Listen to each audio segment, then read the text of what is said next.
গত মার্চে চীন সফরের সময় বাংলাদেশের প্রধান উপদেষ্টা ডক্টর মোহাম্মদ ইউনূস মন্তব্য করেছিলেন, ভারতের উত্তর পূর্বাঞ্চলীয় রাজ্যগুলো অর্থাৎ সেভেন সিস্টার্স একেবারে স্থলবেষ্টিত।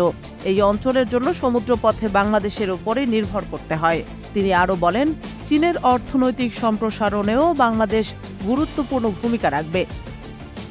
ডক্টর ইউনূসের এই বক্তব্যকে গুরুত্বের সঙ্গে নিয়ে ভারতের পক্ষ থেকে দ্রুত পদক্ষেপ নেওয়া হয়। বাংলাদেশের উপর নির্ভরতা কমাতে ভারত পরিকল্পনা করছে শিলং থেকে আসামের শিলচর পর্যন্ত ১৬৬.৮ কিলোমিটার দীর্ঘ ৪ লেন বিশিষ্ট একটি দ্রুত গতির মহাসড়ক নির্মাণের।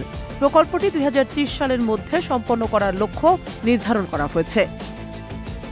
ভারতের জাতীয় মহাসড়ক ও অবকাঠামো উন্নয়ন কর্পোরেশন লিমিটেডের এক জ্যেষ্ঠ কর্মকর্তা ইন্ডিয়ান এক্সপ্রেসকে বলেন, ডক্টর ইউনূসের মন্তব্যের প্রতিক্রিয়াতেই এই মহাসড়ক তৈরির উদ্যোগ নেওয়া হয়েছে, যেন উত্তর পূর্বাঞ্চলের রাজ্যগুলো বাংলাদেশের উপর নির্ভর না করে সরাসরি মূল ভূখণ্ডের সঙ্গে যুক্ত হতে পারে। এটি হবে উত্তর পূর্ব ভারতের প্রথম হাইস্পিড মহাসড়ক, যা ওই অঞ্চলের যোগাযোগ ব্যবস্থায় এক বড় পরিবর্তন আনবে। বিশেষ করে শিলচর শহর, যা মিজোরাম, ত্রিপুরা, মণিপুর এবং আসামের বারাক উপত্যকার প্রবেশদ্বার হিসেবে বিবেচিত, সেটি হবে এই করিডরের মূল কেন্দ্র। যদিও ভারতের নতুন এই সড়ক প্রকল্প বাংলাদেশের উপর নির্ভরতা কমাবে, তাতে দেশটি নতুন করে মিয়ানমারের উপর নির্ভরশীল হয়ে পড়বে। কলকাতা থেকেও উত্তর পূর্বাঞ্চলের রাজ্যগুলোকে যুক্ত করতে ভারত ইতোমধ্যে বিনিয়োগ করছে Kaladan multi modal transit transport প্রজেক্টে। এই প্রকল্পে কলকাতা বন্দরকে মিয়ানমারের রাখাইনের সিত্তে নদী বন্দরের সঙ্গে সংযুক্ত করা হবে। এরপর সিত্তে থেকে মিয়ানমারের পালেতোয়া পর্যন্ত নদী পথের সংযোগ এবং সেখান থেকে মিজোরামের জরিনপুই পর্যন্ত সড়ক পথের সংযোগ স্থাপন করা হবে। এই করিডরের মাধ্যমে পণ্যবাহী কার্গোগুলো কলকাতা বা বিশাখাপট্টনম থেকে সরাসরি মিজোরাম, ত্রিপুরা বা আসামে পৌঁছাতে পারবে, ফলে বাংলাদেশকে ব্যবহার করার প্রয়োজন হবে না। বর্তমানে ভারতের মূল ভূখণ্ডের সঙ্গে উত্তর পূর্বাঞ্চলের একমাত্র সংযোগ হল শিলিগুড়ি করিডোর বা চিকেন নেক, যা ভৌগোলিকভাবে খুবই সংকীর্ণ এবং কৌশলগতভাবে ঝুঁকিপূর্ণ। ভারত দীর্ঘদিন ধরেই এই নির্ভরতা কমানোর চেষ্টা করছে। বাংলাদেশ ট্রান্সশিপমেন্ট সুবিধা সীমিত করার পর ভারত মিয়ানমারকেই বিকল্প হিসেবে বিবেচনা করছে। তবে বিশেষজ্ঞরা বলছেন, শিলং শিলচর মহাসড়ক নির্মাণ মোটেও সহজ হবে না। পাহাড়ি অঞ্চল হওয়ায় সেখানে ভূমিধস সহ প্রাকৃতিক দুর্যোগের ঝুঁকি রয়েছে। এরপরও ভারতের কেন্দ্রীয় মন্ত্রিসভা গত ৩০ এপ্রিল প্রায় ২২,৮৬৪ কোটি রুপি ব্যয়ে এই মহাসড়ক নির্মাণের অনুমোদন দিয়েছে।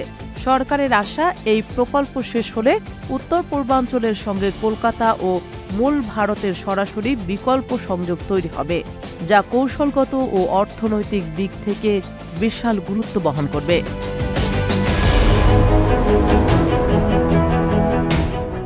গত ৪৮ ঘণ্টায় ইসরায়েলি বাহিনীর চালানো ভয়াবহ হামলায় ফিলিস্তিনের অবরুদ্ধ গাজা ভূখণ্ডের উত্তরে কমপক্ষে ২০০ জন ফিলিস্তিনি নিহত হয়েছেন। একই সঙ্গে প্রায় ৩ লাখ মানুষকে জোরপূর্বক গাজা শহরের দিকে সরিয়ে নেওয়া হয়েছে বলে জানিয়েছে গাজার সরকারি মিডিয়া অফিস। শনিবার এক বিবৃতিতে তারা এ তথ্য জানায়। রোববার বিষয়টি নিশ্চিত করে তুরস্ক ভিত্তিক বার্তা সংস্থা আনাদোলু। বিবৃতিতে বলা হয়, ইসরায়েলের রক্তাক্ত ইতিহাসে আরও একটি ভয়াবহ অধ্যায় যুক্ত হয়েছে। শুধু উত্তর গাজাতেই গত ২ দিনে ২০০ জনের বেশি মানুষ প্রাণ হারিয়েছেন। এই হত্যাযজ্ঞ নিছক সামরিক অভিযান নয়, বরং এটি এক ধরনের গণহত্যা। গাজার মিডিয়া অফিস জানিয়েছে, ইসরায়েলি বাহিনী ওই অঞ্চলে ১,০০০-এরও বেশি বাড়ি ঘর পুরোপুরি বা আংশিকভাবে ধ্বংস করে দিয়েছে। পাশাপাশি ৩ লাখের বেশি মানুষকে গাজা শহরে ঠেলে পাঠানো হয়েছে, যেখানে তাদের আশ্রয়ের মতো কোনো পর্যাপ্ত অবকাঠামো নেই।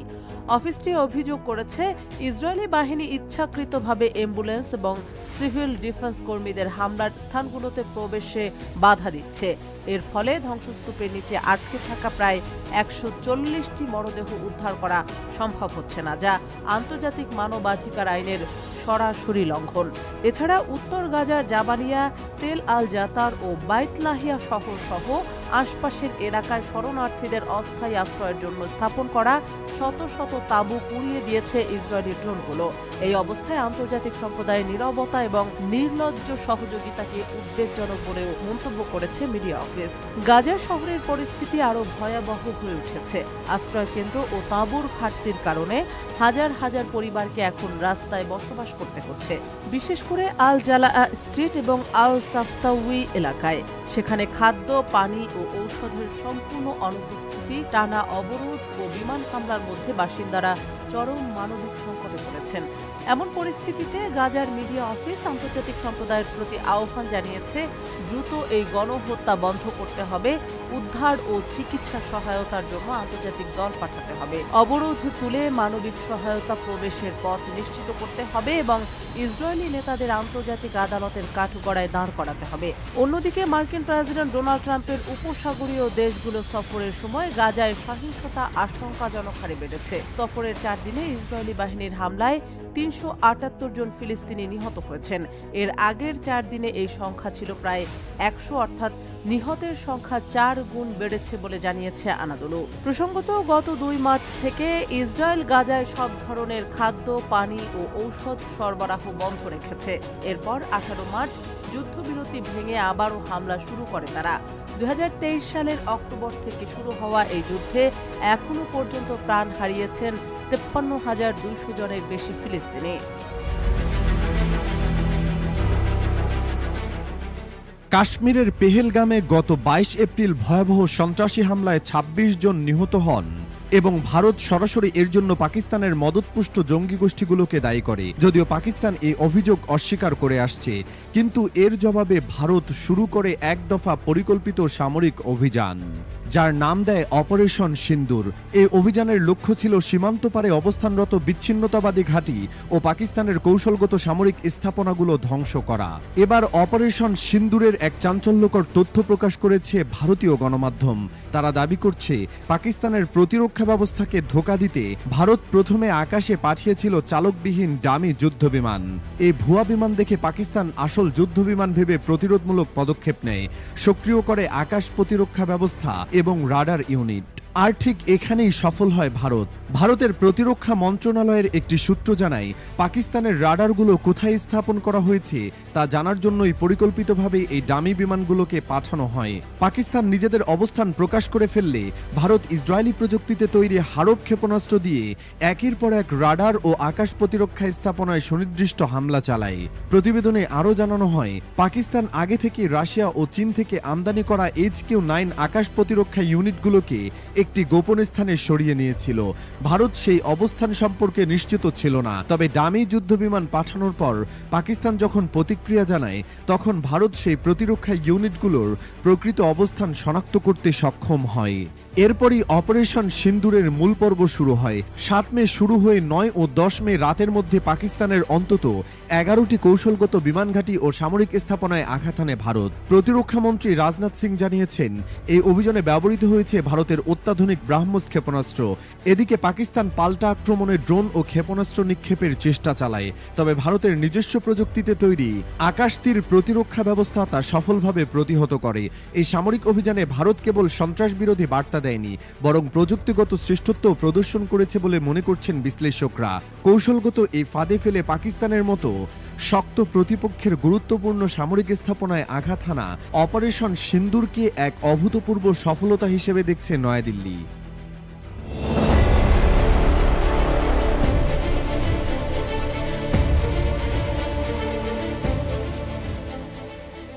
মার্কিন প্রেসিডেন্ট ডোনাল্ড ট্রাম্পের মধ্যপ্রাচ্য সফর ও ইরান বিষয়ক মন্তব্যকে তীব্রভাবে প্রত্যাখ্যান করেছেন ইরানের সর্বোচ্চ নেতা আয়াতুল্লাহ আলী খামেনি। তিনি ট্রাম্পের বক্তব্যকে মিথ্যা ও ভণ্ডামিপূর্ণ আখ্যা দিয়ে বলেন, তার মুখে শান্তির কথা কিন্তু কাজে বর্বরতা। শুক্রবার 16 মে তেহরানের এক মসজিদে দেওয়া ভাষণে খামেনি বলেন, একদিকে শান্তির বুলি, আরেকদিকে ফিলিস্তিনের শিশুদের হত্যায় ব্যবহৃত 10 টন বোমা ইসরায়েলকে সরবরাহ। এটাই ট্রাম্পের যুক্তরাষ্ট্র। তার মুখে মধু, অন্তরে বিষ। খামেনি স্পষ্ট করেন, ট্রাম্পের এমন মন্তব্যের জবাব দেওয়ারও প্রয়োজন নেই, বরং এটি তার নিজের জন্যই লজ্জার বিষয়। এর আগে সংযুক্ত আরব আমিরাত সফর শেষে এয়ারফোর্স ওয়ানে সাংবাদিকদের সঙ্গে আলাপকালে ট্রাম্প বলেছিলেন, ইরানকে আমাদের প্রস্তাব দ্রুত মেনে নেওয়া উচিত, নইলে খারাপ কিছু ঘটতে পারে। এর প্রতিক্রিয়ায় খামেনি বলেন, এই অঞ্চলের অশান্তি ও সংঘাতের মূল কারণ হচ্ছে ইসরায়েল। এটি ক্যান্সারের মতো বিপজ্জনক অস্তিত্ব, যা একদিন নিশ্চিহ্ন হবে ইনশাআল্লাহ। ইরানের প্রেসিডেন্ট মাসুদ পেজিশকিয়ানও ট্রাম্পের বক্তব্যকে ভণ্ডামিপূর্ণ বলে মন্তব্য করেছেন। তিনি বলেন, একদিকে তিনি শান্তির কথা বলেন আর অন্যদিকে উন্নত অস্ত্রের হুমকি দেন, এটি সরাসরি দ্বিচারিতা। পেজিশকিয়ান আরও জানান, ইরান আলোচনায় আগ্রহী, তবে হুমকিতে মাথা নত করবে না। আমরা যুদ্ধ চাই না, তবে অধিকার থেকে এক চুলও সরব না। এদিকে ট্রাম্প দাবি করেছেন, ইরানকে একটু নতুন পারমাণবিক প্রস্তাব দেওয়া হয়েছে। তবে ইরানের পররাষ্ট্রমন্ত্রী আব্বাস আরাকচি এক্সে এক পোস্টে জানিয়েছেন, তেহরান এমন কোনো প্রস্তাব পায়নি। আরাকচি বলেন, আমরা শান্তিপূর্ণ উদ্দেশ্যে ইউরেনিয়াম সমৃদ্ধ করার অধিকার থেকে সরে আসব না। যুক্তরাষ্ট্র নিজেদের অবস্থান বারবার বদলাচ্ছে, নতুন শর্ত দিচ্ছে। এটি আলোচনাকে শুধু দীর্ঘায়িত করছে, অগ্রগতি নয়। গত সপ্তাহে ওমানে ইরান যুক্তরাষ্ট্র পারমাণবিক আলোচনার চতুর্থ দফা শেষ হয়েছে। তবে এখন পর্যন্ত পরবর্তী বৈঠকের দিনক্ষণ ঠিক হয়নি। উল্টো দুই দেশের মধ্যকার অনাস্থা আরও বাড়ছে বলে মনে করছেন বিশ্লেষকরা।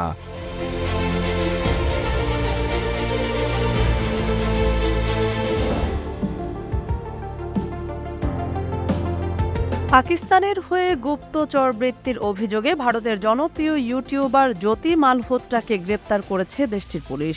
তার সঙ্গে আরও 5 সহযোগীকে আটক করা হয়েছে।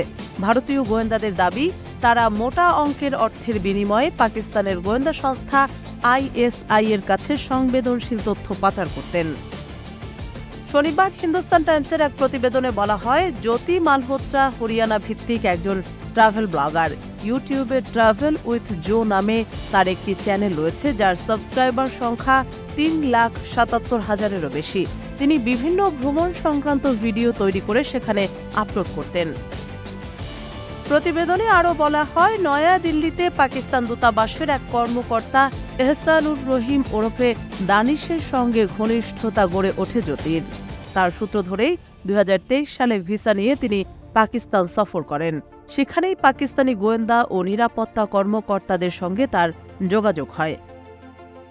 ভারতীয় পুলিশের বরাতে হিন্দুস্তান টাইমস জানিয়েছে, জ্যোতি ইতোমধ্যে পাকিস্তানি গোয়েন্দা সংস্থাকে তথ্য সরবরাহের কথা স্বীকার করেছেন।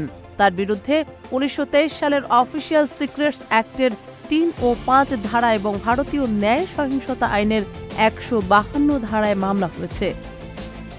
তদন্তে উঠে এসেছে, জ্যোতি 2023 সালে 2 বার পাকিস্তান সফর করেন এবং হরিয়ানা ও পাঞ্জাবে বিস্তৃত একটি গুপ্তচর নেটওয়ার্কের সঙ্গে যুক্ত ছিলেন। নয়াদিল্লিতে পাকিস্তান হাই কমিশনে গিয়ে তিনি কর্মকর্তা দানিশের সঙ্গে পরিচিত হন, যিনি পরবর্তীতে তাকে পাকিস্তানে নিয়ে যান এবং সেখানকার নিরাপত্তা সংস্থার সঙ্গে যুক্ত করে দেন। গোয়েন্দাদের দাবি, পরবর্তীতে জ্যোতি পাকিস্তানি এক গোয়েন্দা কর্মকর্তার সঙ্গে ঘনিষ্ঠ সম্পর্কে জড়িয়ে পড়েন এবং তারা একই সঙ্গে ইন্দোনেশিয়ার বালিতেও ভ্রমণ করেন। হরিয়ানা পুলিশের কর্মকর্তারা জানিয়েছেন, গ্রেপ্তারকৃতদের ব্যবহৃত ফোন সহ অন্যান্য ইলেকট্রনিক্স ডিভাইস পরীক্ষা করা হচ্ছে। তারা কার সঙ্গে যোগাযোগ রাখতেন, কী তথ্য আদান প্রদান হতো, এসব বিষয় খতিয়ে দেখা হচ্ছে। জ্যোতি ছাড়াও কৈথাল, পানিপথ, নুহ এবং চিকা গ্রামের আরও কয়েকজনকে এই চক্রের সদস্য হিসেবে গ্রেপ্তার করা হয়েছে। অন্যদিকে নয়াদিল্লির পাকিস্তান দূতাবাসের কর্মকর্তা এহসানুর রহিমকে ভারত সরকার অবাঞ্ছিত ব্যক্তি ঘোষণা করেছে।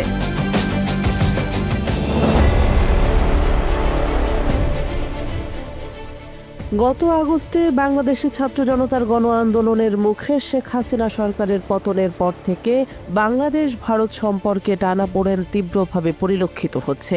এই টানাপোড়েনের মাঝে এবার বাংলাদেশ থেকে তৈরি পোশাক সহ বেশ কিছু নির্দিষ্ট পণ্য ভারতে প্রবেশে নিষেধাজ্ঞা জারি করেছে দেশটির বাণিজ্য ও শিল্প মন্ত্রণালয়। শনিবার জারি করা এক বিজ্ঞপ্তিতে জানানো হয়, এখন থেকে এসব পণ্য শুধুমাত্র কলকাতা এবং নাভা শেফার সমুদ্র বন্দরের মাধ্যমে আমদানি করা যাবে। কোনো স্থলবন্দর দিয়ে এসব পণ্য ভারতে প্রবেশ করতে পারবে না। ভারতের বৈদেশিক বাণিজ্য অধিদপ্তর জানিয়েছে, সিদ্ধান্তটি তাৎক্ষণিকভাবে কার্যকর হয়েছে। তবে এই নিষেধাজ্ঞা নেপাল ও ভুটানের ট্রান্সশিপমেন্ট বা রপ্তানির জন্য প্রযোজ্য হবে না।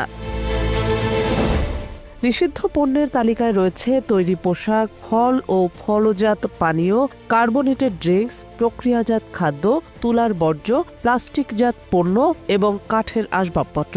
এসব পণ্য আসাম, মেঘালয়, ত্রিপুরা, মিজোরাম, চ্যাংড়াবান্ধা ও ফুলবাড়ি শুল্ক পয়েন্ট দিয়ে আর আমদানি করা যাবে না। তবে এই নিষেধাজ্ঞার বাইরে থাকছে মাছ, এলপিজি, ভোজ্য তেল এবং চূর্ণ পাথরের মতো কিছু পণ্য, যেগুলো আগের মতোই স্থলবন্দর ব্যবহার করে রপ্তানি করা যাবে। ভারতীয় সংবাদ মাধ্যম ANI জানায়, শুধুমাত্র 2টি সমুদ্র বন্দর দিয়ে পণ্য প্রবেশের এই সিদ্ধান্তের ফলে বাংলাদেশের রপ্তানিকারকদের পরিবহন ব্যয় উল্লেখযোগ্য হারে বেড়ে যাবে। বিশ্লেষকদের মতে ভারতের এই পদক্ষেপ মার্চ মাসে বেইজিংয়ে দেওয়া বাংলাদেশ সরকারের প্রধান উপদেষ্টা ডক্টর ইউনূসের এক বক্তব্যের পরিপ্রেক্ষিতে আসছে। সেখানে তিনি বলেছিলেন, ভারতের উত্তর পূর্বাঞ্চলীয় রাজ্যগুলো স্থলবেষ্টিত এবং সমুদ্র পথে তাদের একমাত্র ভরসা বাংলাদেশ। এরপর ভারত ট্রান্সশিপমেন্ট সুবিধা বাতিল করে এবং সর্বশেষ এই নিষেধাজ্ঞা জারি করল। ভারতের আরেকটি অভিযোগ, বাংলাদেশ সাম্প্রতিক সময়ে সংখ্যালঘুদের, বিশেষ করে হিন্দুদের উপর দমন-পীড়ন বন্ধ করতে ব্যর্থ হয়েছে এবং দেশটিতে উগ্রবাদের বৃদ্ধি লক্ষ্য করা যাচ্ছে।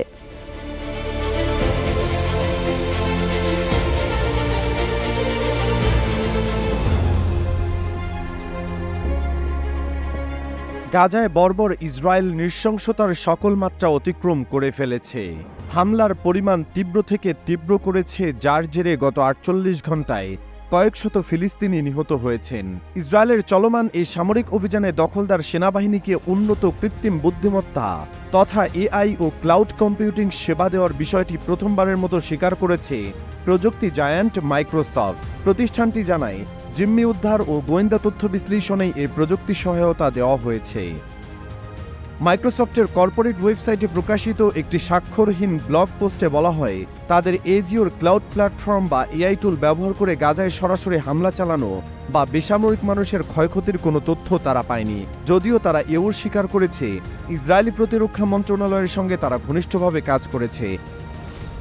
তবে এই স্বীকারোক্তির আগেই চলতি বছরের শুরুতেই অ্যাসোসিয়েটেড প্রেসের একটি অনুসন্ধানের প্রতিবেদনে জানানো হয়েছিল, 2023 সালের 7 অক্টোবর হামাসের হামলার পর ইসরায়েলি সেনাবাহিনী AI প্রযুক্তির ব্যবহার প্রায় 200 গুণ বাড়িয়ে দেয়। সেই বর্ধিত প্রযুক্তিগত সক্ষমতায় মাইক্রোসফটের অবদান ছিল বলেও উল্লেখ করা হয় রিপোর্টে। এপির বরাতে জানা যায়, এজিওর ক্লাউড প্রযুক্তি ব্যবহার করে গোয়েন্দা নজরদারির মাধ্যমে সংগৃহীত তথ্য অনুবাদ, বিশ্লেষণ ও যাচাই করা হয়েছে। এরপর এসব তথ্য ইসরায়েলের নিজস্ব AI চালিত টার্গেটিং সিস্টেমের সঙ্গে সমন্বয় করা হয়, যা পরবর্তীতে হামলার লক্ষ্যে ব্যবহৃত হয়েছে। মানবাধিকার সংস্থাগুলোর মতে, এ ধরনের স্বয়ংক্রিয় AI প্রযুক্তি ভুল তথ্যের ভিত্তিতে সিদ্ধান্ত নিয়ে নিরীহ মানুষের প্রাণহানি ঘটাতে পারে, যা উদ্বেগজনক। মাইক্রোসফট জানিয়েছে, কর্মীদের উদ্বেগ এবং মিডিয়ার প্রতিবেদন সামনে আসার পর তারা একটি অভ্যন্তরীণ তদন্ত শুরু করেছে। সেই সঙ্গে একটি স্বাধীন বাহ্যিক সংস্থাকে এ বিষয়ে অতিরিক্ত অনুসন্ধানের দায়িত্ব দেওয়া হয়েছে। তবে প্রতিষ্ঠানটি এখনও সেই বাহ্যিক তদন্তকারী সংস্থার নাম বা তদন্তের বিস্তারিত প্রকাশ করেনি। বিশেষভাবে হামাসের হাতে অপহৃত 2 শতাধিক ব্যক্তিকে উদ্ধারের লক্ষ্যে বাণিজ্যিক চুক্তির বাইরেও প্রযুক্তি ও জরুরি সহায়তা দেওয়া হয়েছে বলেও জানান মাইক্রোসফট। যদিও প্রতিষ্ঠানটি এখনও পর্যন্ত স্পষ্ট করে জানায়নি এসব প্রযুক্তি ইসরায়েলি বাহিনী কিভাবে ব্যবহার করেছে কিংবা বাইরের তদন্তকারীরা ইসরায়েলি পক্ষের সঙ্গে যোগাযোগ করেছে কিনা।